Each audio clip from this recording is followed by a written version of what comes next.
BNP নামদারি আপনাদের কাছে চাঁদা দাবি করে গোপনে আপনারা আমাকে ফোন করবেন এবং তাদের বিরুদ্ধে শাস্তিমূলক ব্যবস্থা নেওয়া হবে এবং সাংগঠনিক ব্যবস্থা নেওয়া হবে।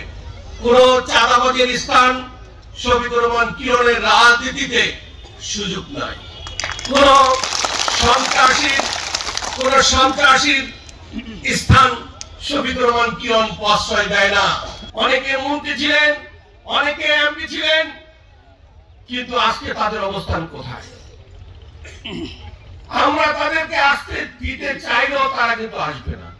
তার কারণ রাষ্ট্রের কোষাগার থেকে যে লুটপাট করে অর্থ পাচার করে দিয়েছেন, সাধারণ মানুষের সাথে কমিটমেন্ট করে ভোট ছিনিয়ে নিয়ে নিজের ভাগ্যের পরিবর্তন করেছেন, দেশের ভাগ্যের পরিবর্তন করে নাই।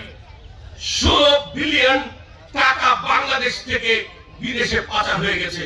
এই টাকা আপনার, এই টাকা আমার।